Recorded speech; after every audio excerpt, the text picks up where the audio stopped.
We're back after a bit of a layoff. I know you're all very excited to have us. Here it is, the Wild and Crazy Guys podcast. We're back, and we're going to discuss a very big episode, something that had a lot of press behind it. What was our last appearance? Was that on the like March 27th? We missed April. We missed both April episodes. Did not do either April.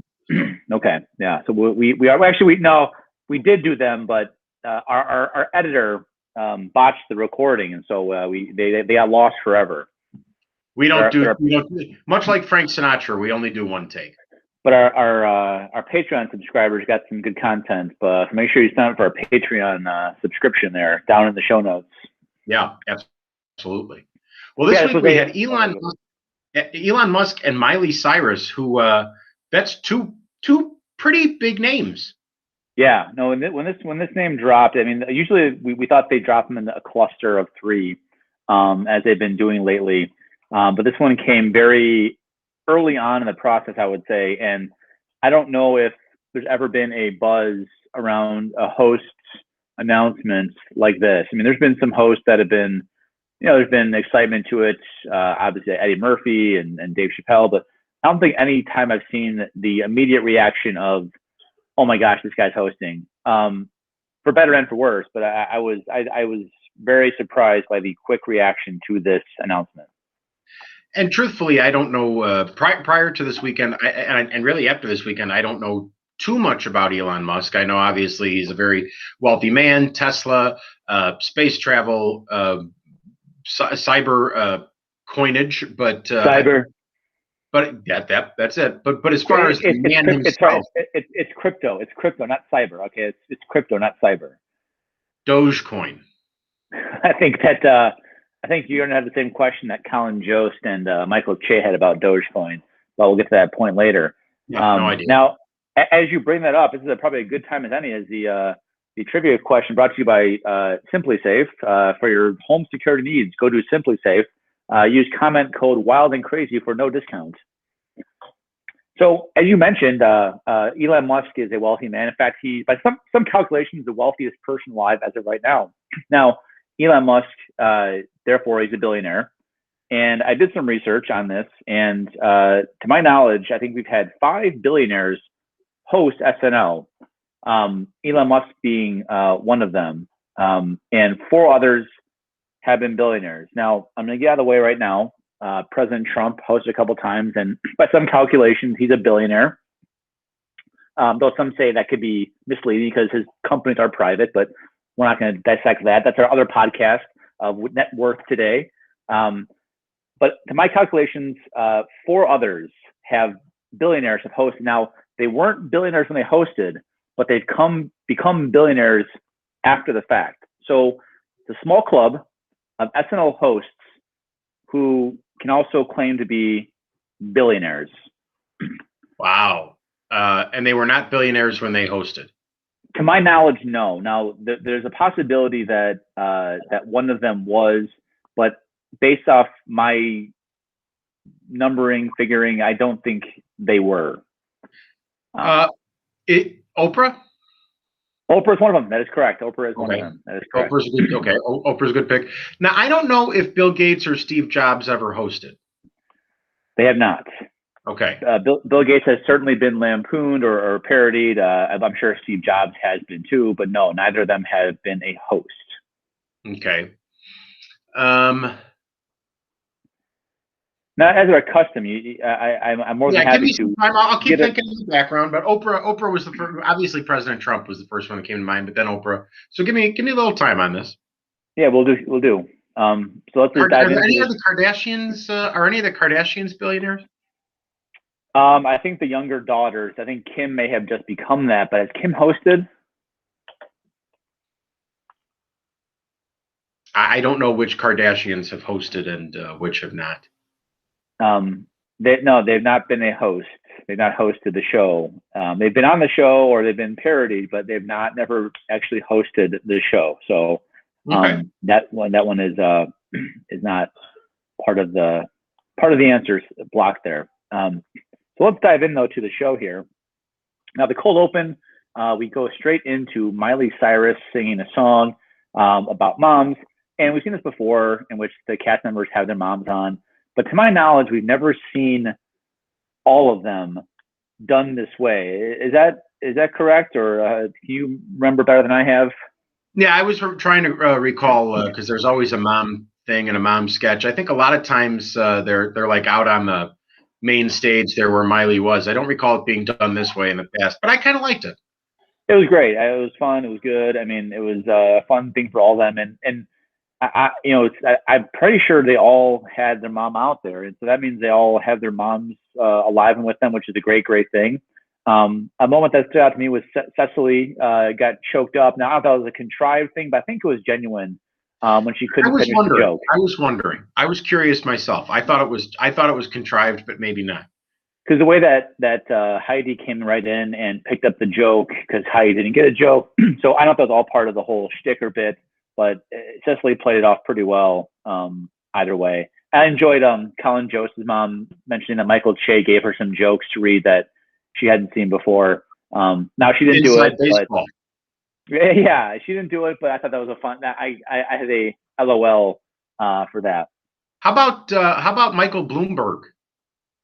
Bloomberg has not hosted. He has certainly been on the show at times as like as a guest, and he's definitely been parodied, but he has never hosted. Okay. So that was the cold open, and what stood out to me at the end that was never seen it before was the stage was completely full with all the cast members and their moms. So that was, I thought it was cool. It was nice, and this year especially, with a lot of these people probably not having seen their moms maybe for the whole time, it was good. I liked it. I did not think like the running joke with Heidi was necessary. I didn't think Miley's song was necessary because I always love the cast with their moms. It was a very nice tribute, but I feel like it stands alone on its own so well. I didn't hate it, but it's just such a nice tribute every year that they could just let it be. Well, being that's Miley Cyrus, I mean, the name like that, if it was lesser known musical guest, odds are they probably don't do that. But because it's Miley Cyrus, because she's obviously well known, and I think that was part of the she had the gravitas to be given that type of platform. Yeah, that's true. So we then move into the monologue, and one thing I noticed right away was I saw someone wearing what appeared to be an astronaut costume sitting in the front seats. And I thought at first that was like going to be a tie-in to the monologue, but it wasn't. So I didn't double back to search Twitter if that was in fact really what I saw. But and then also when things got quiet, I did hear a casual boo. Someone give a quick boo before he started talking, and we were kind of wondering would there be any hecklers, in the audience, because Elon Musk in some circles is not very highly regarded. But other than that, I thought the audience was pretty well behaved considering the polarization of Elon Musk. And later on, there was this is a spoiler for later on, but there was another point where there was some much more audible boos.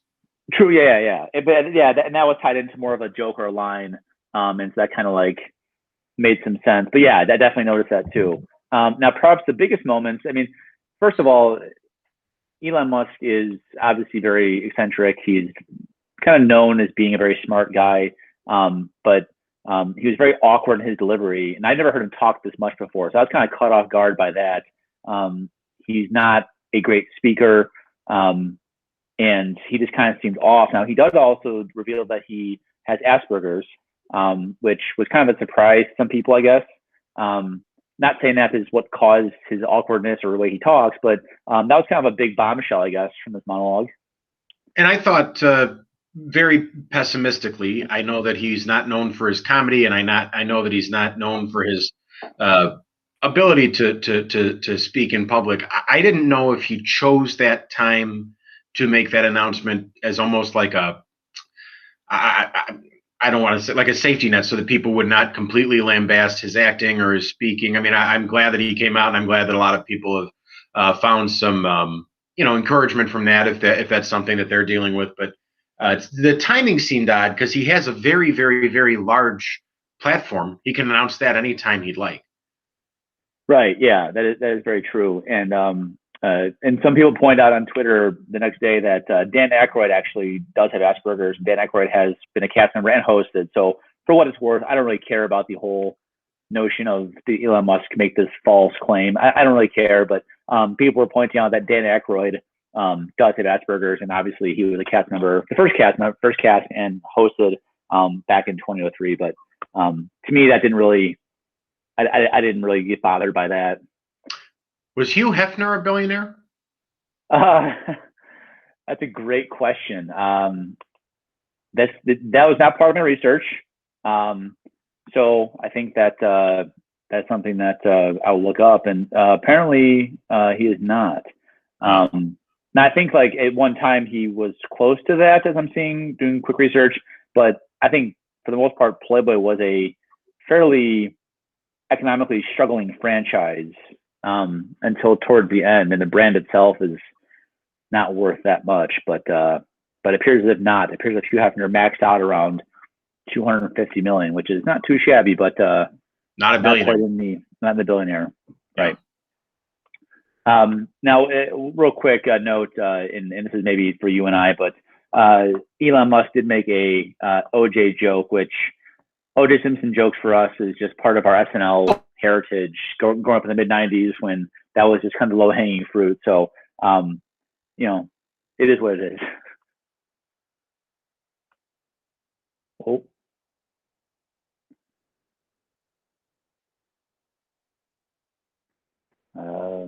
Appear to be frozen here.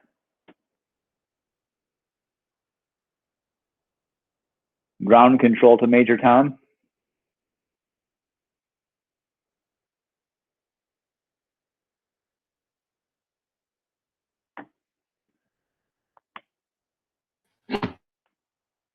Hello? Yeah. Oh, are you back? I lost you there. Oh, I think we're back though. Okay, I think we're here. Yeah. So Hugh Hefner, not a billionaire. Mark Zuckerberg. Well, he is, but I don't think he's hosted, has he? Oh, I thought he did. Maybe not. Maybe he was just on, or I thought I did. Thought he did. Right. I mean, no doubt that who has done him before? Alex Moffat, I believe, has done him before. Let's see. Oh wow! So I guess he's been on. I don't think he's been on here. He's been portrayed by a couple times. He's made a cameo, but he has not been that hosted. He's been a cameo, but not hosted. Okay. It looks like when Jesse Eisenberg hosted, Mark Zuckerberg came on, and Eisenberg played Zuckerberg in The Social Network. So good guess, though. So we'll give you partial credit for that one.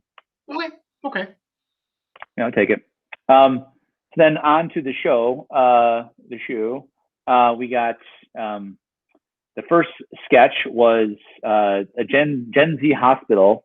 And this has been a theme of this season, I feel like, is going after the younger generations, whether it be millennials or Gen Z. And this, to me, this flopped terribly. And actually, today I was reading how Michael Che even said it flopped. And he didn't apologize for some of the offensive, quote unquote, offensive stuff. But Michael Che apologized that it wasn't funny. And he's right. I mean, apology accepted because it was not funny. And to Michael Che's credit, he even said, like, sometimes it happens. I'm used to this. Sometimes you write a bit, you think it's good, and then you lay it out there and it just flops. And I mean, I think that too, the audience of the show, I think in person is not primarily, but I think a large portion are people probably under the age of 30, who would be in this category, and they don't probably see the joke because it's on them. Right. And what we know about that generation is if the joke is on them, they tend to not find it terribly funny. Right, and they just come back with "Okay, boomer." But now there's some, not a scandal, but there's some criticism that it was appropriating some of the urban language and the way of African Americans speak. And Michael Che just kind of pushed that back, as he does. And I like about Che. He'll take the criticism where it is warranted, but he'll push back where it's not. And I think he was justified in that. You can read those comments online if you care to later on. I thought it was a terrible flop, and no part about this to me was funny. No. We then had the first digital shorts. Basically, it was the conversations you're going to have at your first post-COVID party. And my disdain / masochistic love for small talk. And this sketch had it all. Yeah, I watched it and said, I don't really love this, but Joe is going to just eat it up. And so that was what I took from it. I watched it and said, I wish I could be sitting next to Joe because he's going to enjoy this very much.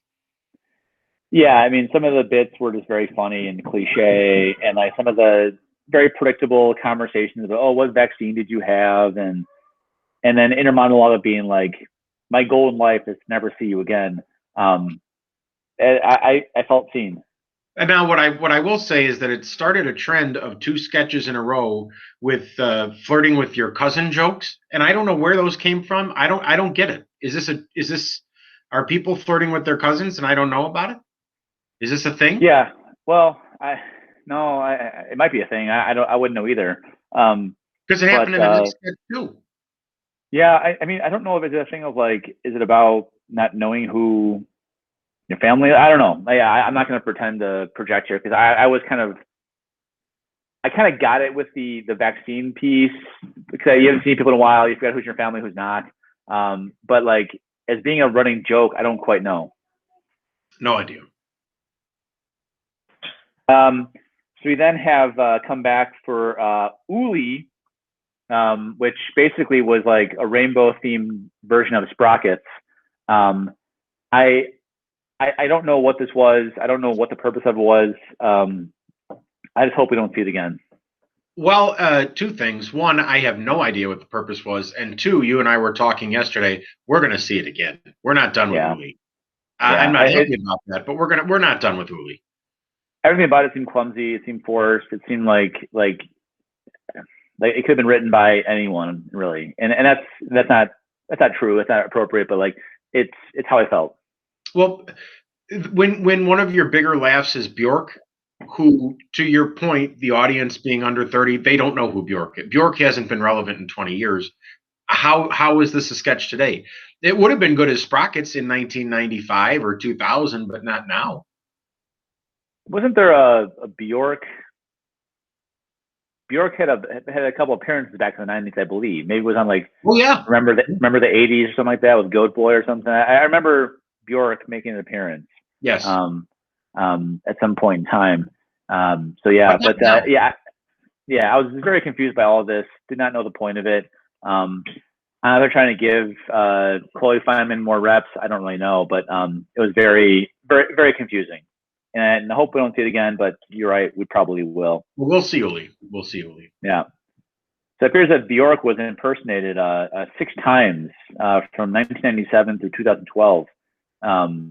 Looks like Kristen Wiig had played her on a Celebrity Jeopardy at one point in time, Molly Shannon, and so forth. So Bjork getting some reps. Yeah, 9 years off since the last impersonation, though. 3-time musical guest as well for Bjork. No, I only know her because of her swan dress. Oh yeah, and she's Icelandic. Yep. This is where I tapped off for the evening. Was the Pennsylvania accent. Now I know some people from Pennsylvania, and there's a little bit of like what's called Pittsburghese, and that we kind of made a joke about in college. I thought Beck Bennett was really good in this, but overall it was kind of just like it was kind of inside baseball, I guess. For I mean, the jokes about Wawa and stuff. It was very regional comedy. That if you're not from the East Coast, this was the most ridiculous thing you've ever seen. It reminded me of like if you go to a Second City show downtown and they make jokes that are very Chicago specific, like, oh, must have gotten on the brown line instead of the red line. Like that's funny here because you understand it, but if you're not from Pennsylvania and you don't know a lot of people from Pennsylvania, this was a waste of 3 minutes. Yeah, and very, very specific. But I thought Beck Bennett did a good job, and Beck Bennett to me has really. I know we should not be on the Beck Bennett train, but he's kind of won me over in the last couple of years as really being a very stable. He's never going to be your MVP, but man, he can carry some bits sometimes. So props to him on that. He's a Scottie Pippen or Mark Grace type character. I'll buy that. Now, if you're not from Chicago, that might not mean anything to you, but here we go again. I'm not really sure. Miley, I'm not really sure where our viewer base is from. Right run now, I some. know Forest Park and Lagrange Park, but otherwise, I'm not sure. We'll do some diagnostics on our clips. Miley was next. Now I don't know the boy she was singing with. He was mentioned as the ladies and gentlemen, but I don't know who he was. And I know nothing about music, but it didn't sound all that great to me. It didn't sound great, but I have to say that talk about a Beck Bennett type of situation. Miley Cyrus, she's grown on me, and I don't know why. And I wish I could tell you that she hasn't. But I really enjoy Miley. Now, not these two performances, but I like a lot of her music, and I kind of like her just as a person. She just kind of seems like a fun whatever, you know. I enjoyed the second song. I think it was a lot better than the first one. But yeah, I mean, she's definitely matured and really come into her own as a performer and a singer. Her voice is very distinct. I don't particularly love the voice, but she definitely has matured as an artist for sure. I think her voice is distinct and is very good in the right song. She has to pick, make sure that the notes and the scales and such complement how she can sing, because some of them just don't sound good with what she's got. Yeah. We then had updates, which to me there was no standout bit in this update. I thought it just flowed very well. I mean, more of the Jay and Joe stuff was good, flowed well. Nothing great. Now the guests were was it Robin, the tired mom? I don't think it was Robin, but I know who you. I can't remember what her name is. Played by Ego Bodum, Yes. was a tired mom. And let me be honest with you. Let me tell you, Ego, I have sat in an inch of dirty Disney water on Splash Mountain before, and it's not pleasant. So I'm with you. I understand. I thought her observations were very good. I thought she did a nice job with it. I don't know if like this is a recurring bit that really works, but for this part, it was fine. That wasn't great, but it worked. It was well written. Ego as a performer to me has really come a long way and really does great in these types of segments where she can kind of like not ad lib, but kind of like go as dramatic as she wants to go. If I could pick something that stood out from this update, that would have been it. Okay. Well, then next comes Lloyd Ostertag, who was basically Elon Musk playing. I don't know, how would you categorize? Just like a Wall Street type guy. Well, I think I gathered it to be Elon Musk playing Elon Musk ish. Yeah, I thought it was kind of just fun back and forth with Jost and Che with the what's Dogecoin. They kept asking him, and he wasn't really explaining it well, but maybe that's on purpose, maybe not. But like, it was very apparent that no one gets the stuff, but those who get it, and that's it. There's not a Venn diagram crossover. IYKYK. If you know, you know. Otherwise, no clue. He was booed during this sketch, though. In my show notes, I put some booze on that. Now at the end was Baby Yoda. For the love of God, what are they doing? If I never see Baby Yoda again, it'll be too soon. And you know what? Save it for. Nothing about this bit was like timely. If you have this canned Baby Yoda bit, do it when the show is back on and it's relevant. Like The Mandalorian ended several months ago. It's not coming back for several more months. I know. Is Callum Mooney leaving? And this was like his departing gift. Like I don't understand what was the point of this. I'm getting angry. This might be the third or fourth time that we've seen Baby Yoda, and it has not been funny any of the times. No, it's. I'm just gonna stop. My show notes say stop. Period. Baby. Period. Yoda. Period. That's all I got. Yeah, that's the right thing to write. That's correct. Coming off of update, then we have a sketch of a court scene in which Mario has died. Now this actually happened. I don't know the April Fool's type joke, but Mario died, and the main suspect, of course, was Wario. Which adds up. That makes sense. It does. Now, this was like it was good. It flowed, and then, well, I'll let you explain when the sketch really kind of not jump the shark, but hit the next level? I think the sound effects certainly helped us all. I think the sound effects. I think perhaps some of the pictures that were sent by the Mario characters were that popped me good. That got me to laugh real hard. I'll tell you, if this sketch had been 45 minutes long, I would have been all in because it was just full of stupid. It wasn't getting any smarter, and they weren't trying to be smarter. They were trying to be as stupid as they could be and bring in as many references as they could, and I loved it. And they all kept working, right? The references, like, they were stupid, but they weren't like going out of their way to make them happen. They all kind of just flowed one into the next. Even like when Cecily as a judge was banging the gavel, hitting like the question mark. It's like, this was so stupid, but it just, every piece of it worked in a way. I was all in, and this was the highlight of this week's SNL for me. I didn't laugh a ton, but it was just like, this is one of those bits where they did a nice job with it. I didn't laugh. I was smirking for the entire time, but I didn't. I laughed at one point. Well, yeah, you did. You sure did. Yeah, you did. The growing sound really helped us figure that out. Yep. So then came another digital short. Now, I guess on a side tangent here, we discussed, I believe, back when J.J. Watt hosted. By my count, that's 3 digital shorts, kind of an extra long update.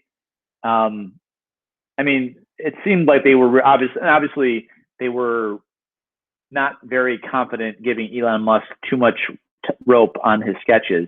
Putting another digital short in here was very obvious to the notion of they did not want to give him too many sketches.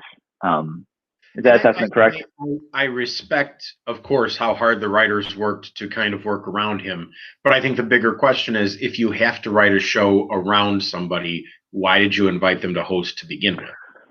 Well, I don't know if you know, but it's like, it's also a thing in which, obviously this show is about the zeitgeist, right? About the conversation. And like, they took a bunch of flack for Trump, in hindsight, perhaps rightly so, but the purpose of the show is to get eyeballs on it. And so sometimes you roll the dice on a guest like this and you find out very quickly it's not going to work. Now, I've always wondered, maybe if you have too, but like, what would happen if like somehow like a contest, so to speak, and like a random person just won the chance to host the show? I mean, I got to believe it would just be a train wreck, because Elon Musk is not a comedian or performer, but he's also not a dude off the street. And so I think this shows how hard it is to host that show and host it well, because I just think this episode was apparent to me that you have to know what you're doing in entertainment to do well with this. Yeah, and it's a lot to ask, and I think we probably take for granted because there have been so many good hosts how hard it is. But kudos to the writers for working around him. Sorry that they were put in that spot, but they did what they could. I mean, they did what they could. They took what they had and they worked as well as they could with it. Yeah, I don't particularly feel sympathy, but it's like it is kind of speaks to their talent and their gymnastics of able to do that, and just kind of work around it. But I think it's like if this was like a gymnastics move, this would be the lowest possible degree of difficulty this week. They just kept things so basic for him, and this was a Chad digital short to me is like, okay, what do we have to fill time? Let's put Chad out there. Okay. Chad was a astronaut on Mars who had to turn on the oxygen tanks, and basically assuming that he was going to die by doing this. This wasn't the best Chad, but you know what? Even a not great Chad is great. I'll take Chad in any format. I had a real good feeling that after he had to call safety, he was going to take his helmet off at some point, and he sure did. He sure did. Now, does Chad die in every one? I think he does. I think Chad dies pretty consistently. I thought so too. I just wasn't sure if this was like a way to like a Chad's final send off, but he does die in all of them. He's very, very Kenny-like. That's a good reference there. We then have Miley Cyrus in her second song, which I thought was a little more fun, a little more rock and roll-ish. I enjoyed it more than the first one, but well, we said Miley's voice is very much, it works for different types of music. Very distinct. Yeah. Then the final sketch was a Wild Wild West bit. And basically there was this Elon Musk playing himself essentially and tying in all of his modern day things into a Wild West narrative. This was not great, but it was fine. The writing was decent. Low degree of difficulty, and Cecily was wearing a low cut top, so I'm not going to complain. And she got cut at some point. Did you see that on her arm? No, what was happening was Kyle Mooney had like a wound that was bleeding, and it was spurting blood a couple times. But I thought earlier, before it had been spurting, it looked like at the very beginning of the sketch, it looked like something had happened to her because she had like a weird look on her face. I can't remember who was standing next to her. I thought maybe she got cut. Well, I'm gonna go back and watch it then. It was definitely someone's shirt got some blood on it too. Who was around? Well, what may have happened was that it was spurting, and the reason she had the weird look on her face was that it got on her arm and she didn't expect it. But they were all kind of standing pretty close together off to the left of Kyle Mooney. Yeah. So I might go rewatch that. But something was definitely off with the mechanism to make the blood spurt, because there was a couple of reactions early on that were odd. So it was, this was a fine bit. It wasn't anything great, but they just kind of worked with what they had. And that brings us to the end of the show. For the closing bows, everyone seemed to be there because we saw them all in the monologue. Maybe some fun, with all the moms out there. Always a nice little moment. Couple things that I wanted to bring up about the finale and the bows and everything. I think it's the most people we've seen on stage this year, so probably a good sign. I think people are probably starting to get vaccinated and such. I don't think we've seen that many people on stage together the entire time. The other thing that was interesting, and it's not a judgment at all. I don't think I've ever seen a host as uncomfortable with like the hugging and the carrying on and the waving and Elon didn't appear to really know what to do. He didn't know. Yeah. And I don't know if that was just kind of his personality, or I know earlier in the week, as you had mentioned earlier, there was kind of a lot of kickback even from cast members of, we don't want this guy hosting. So I don't know if he was feeling a little off put. I was curious about that. Yeah, he definitely never seemed totally comfortable. Now, reading notes on this, I guess this was the first episode that ever appeared live stream on YouTube to over 100 countries. Maybe that speaks to the appeal of Musk. And also, I didn't know that Elon Musk's partner Grimes was Princess Peach. I wasn't really paying attention to who Princess Peach was. I thought it was played by Chloe Fineman. Yeah, Grimes was. I saw her in the final bows. I saw that she was there. Yeah, I was not paying attention yet. I thought it was Chloe Fineman on there. But now I'm looking at a picture of it. It's definitely not Chloe Fineman, but the appearance is fairly close. So I'll give myself partial credit there. Yeah, that's fine. Any more guesses on our billionaire hosts? No, I've done what I think I can do. But I'm going to be real disappointed because I'm sure I'm going to say, oh yeah, of course, that makes sense. But for sure. Go ahead. So the next one is George Steinbrenner. Oh, all right, okay. Big Stein. I believe. I did not realize he was a billionaire. I knew he was rich. I didn't know he was a billionaire. At the time of his death, New York Yankees were valued at over $1 billion. So it's sort of a net worth type thing. Now, with that said, also Michael Jordan, another one. Michael Jordan has become a billionaire in the last couple of years. He hosted, obviously, and is not quite a billionaire, but he has become one since.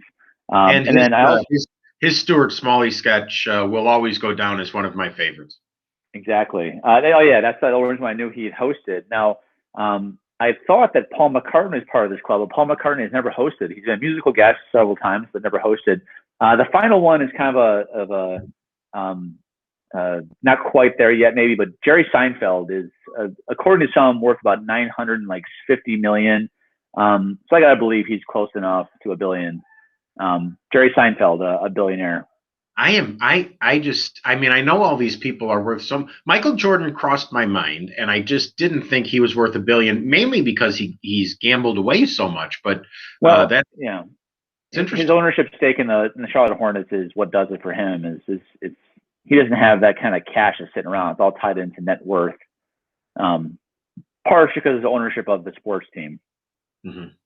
Well, that's quite an eclectic list. It is. I was kind of surprised by the names. And I was looking up some names that I thought Larry David was to be closer, and a couple others. Like Steve Forbes. Now he was probably the last parallel to me to Elon Musk. Steve Forbes hosted back in the 90s, but he's not quite worth. Ironically, Steve Forbes, the guy who makes the Forbes wealthiest list, is not on the billionaire list, but Steve Forbes not quite there. But those are the billionaires according to me. Now, if any of our viewers know of other billionaire hosts, please feel free to chime in. Please reach out. Please do. Now, so we got two left. The Elon Musk announcement came very early, and then the follow-up 2 weeks have come since then. This week we got Keegan-Michael Key of the Key and Peele fame, and then Olivia Rodrigo of Driver's License fame as musical guest. Here's the only thing I'm hoping for. I don't want another Driver's License sketch. Please don't give me another Driver's License sketch. Now, she does have a newer song, Deja Vu. So we might see a sketch there, but a newer song, Deja Vu. All over again, right? That's it. She's gonna play Driver's License, right? She'll play probably the new one and Driver's License as her two songs. I would think so. I would have to think so. And now Keegan-Michael Key, I think I'm not a huge I don't know all of his body of work, but I gotta believe he's gonna bring some good stuff to this. He's a really funny guy, and he's done Mad TV, all kinds of sketch comedy things he's done before. So I'm kind of optimistic for this week. Yeah, I look forward to it, and I think they can have a lot more fun this week because they almost, in some ways, had a week off last week with Elon Musk. In some ways, it was a harder week, and in some ways, it was an easier week. So I'm looking forward to seeing what they can do with an actual comedian this week. Totally. And then we've got the week after that, we got Anya Taylor-Joy of Queen's Gambit fame. And then Lil Nas X, who always seems to bring controversy where he goes. So could be some good potential there.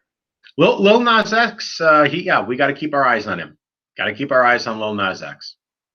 And maybe then after we can do some projecting of talking about the future of the show. And, we had no departures last year, but I'm pretty sure we're going to have some this year. So we can discuss a little bit about that down the road and kind of project of what season 47 might look like. Yeah, I think a lot of people didn't leave last year because of the pandemic and they were doing stuff virtually. But I think we're going to see a big turnover this year, especially based on how much time they're giving to some of the younger cast members. It's almost like your team's out of the pennant race. You're playing the young guys to see what you got for next year. Yeah, it's been an odd year, and the cast is, I think, way too big. But yeah, I think people did not leave last year because of the uncertainty of everything. Which makes sense, but I think this year we'll see some departures, so we can speculate on that down the road.